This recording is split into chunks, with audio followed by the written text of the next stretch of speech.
If you want to see madness, then listen to my story. My name is Ethan Harlan. Folks around here just call me Eth. I live in a tiny, forgotten town called Black Hollow, tucked deep in the Appalachian Mountains of West Virginia. Snow falls heavy here most winters, blanketing everything in silence.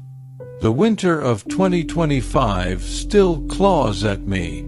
That one night changed everything. I never thought an old cracked leather diary from my grandma's attic would pull me into something I can't outrun. It started after Grandma Evelyn passed at 92. In her final years, she turned strange sitting by the wood stove at 3 a.m., whispering to shadows, "He's coming back.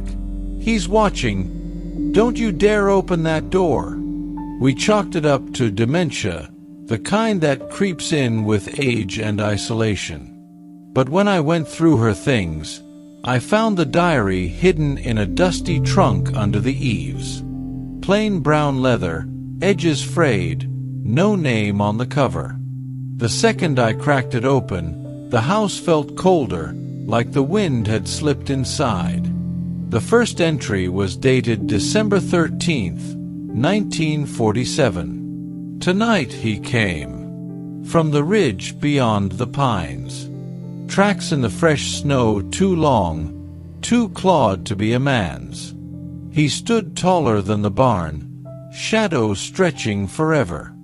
Eyes like coal pits with fire inside. No mouth moved, but I heard him clear. "Your line is mine." I barred the door, but he was already in. Not outside in my head. I figured it was just one of Grandma's old mountain tales, spun bigger by time and loneliness. But the pages kept going, entries growing more desperate. Every few months, he returned in dreams, in the corner of her eye while she cooked supper. She wrote of seeing him behind her kids, breathing on their necks. One line hit like ice.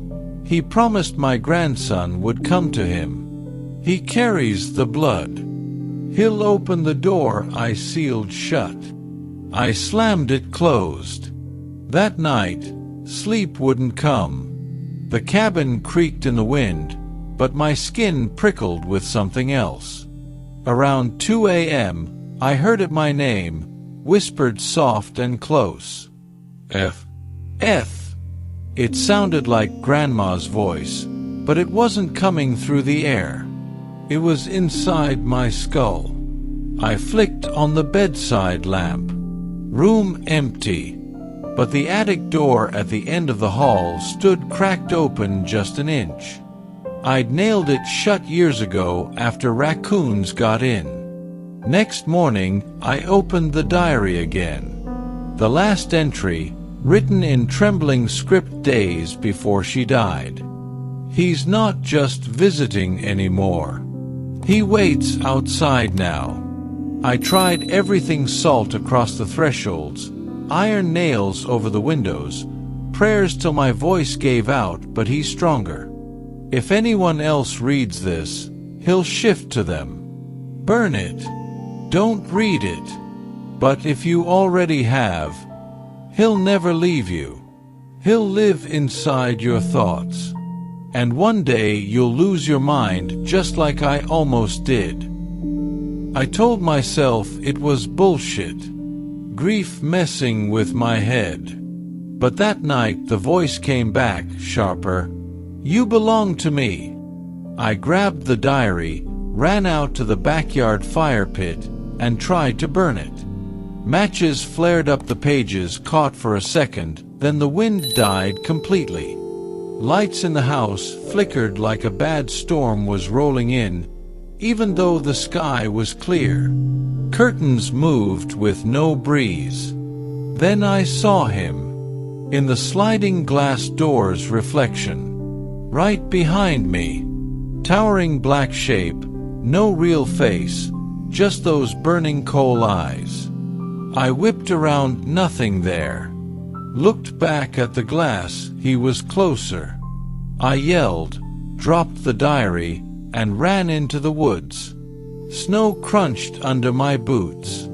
The whole town stayed dark. No porch lights. No dogs barking. Like the mountain swallowed sound.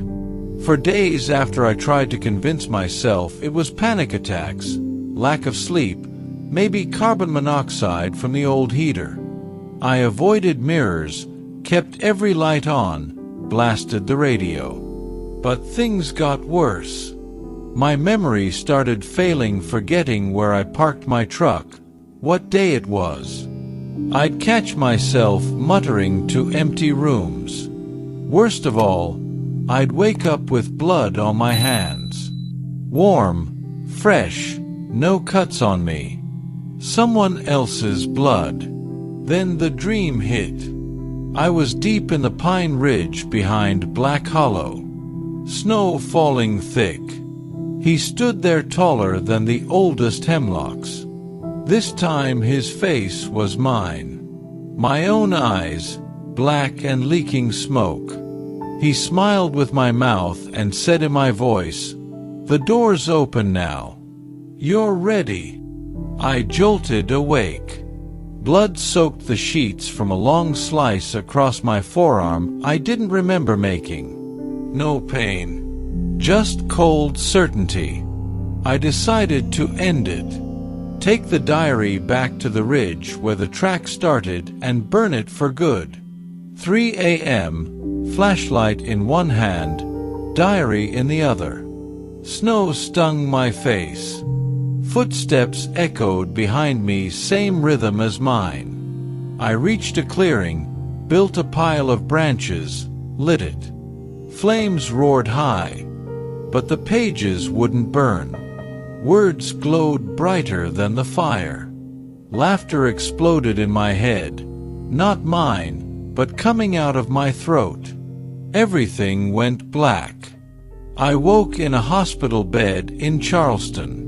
IVs, monitors beeping. Doctor said search party found me unconscious on the ridge, arms and chest covered in self-inflicted cuts. No memory of doing it. Cops showed up later with my phone. They played a recording, 20 minutes of me talking. But the language wasn't English. Deep, guttural, like some dead Appalachian dialect no one recognized. I was begging, then laughing like a maniac. They kept me for observation. White walls. Meds that fogged my brain but didn't quiet him. Because he's still here. Every night he speaks patient, using my own thoughts. You were always mine. From the moment you read the words. Your blood summoned me back. Doctors call it severe psychosis, trauma-induced, maybe inherited schizophrenia. Pills, group therapy, soft restraints when I lash out. But I know better. He's not imaginary. He waited decades, passing through minds in our family line, feeding on fear, growing. Grandma fought him. Her father before her. Now me, and I'm slipping. I see him in reflections, sometimes windows, puddles, even the chrome of the bed rail. My face smiles when I don't. Eyes flash black for a heartbeat. Nurses say I talk in my sleep in that strange tongue. They think I'm improving. I nod and smile. But the truth is colder. This doesn't end with therapy or drugs. He's rooted deep, waiting for the next in line, any kids I might have someday. The curse cycle's on. If you're still listening, if you've heard this far, don't dig up old diaries in forgotten attics. Don't read warnings carved by the dead. Don't open doors sealed for a reason. Because once he sees you, once curiosity breaks the seal, he comes. Quiet, patient, forever. My story isn't over. It lives in me. And maybe it's already watching you. If you want to see true madness, you just looked right into it.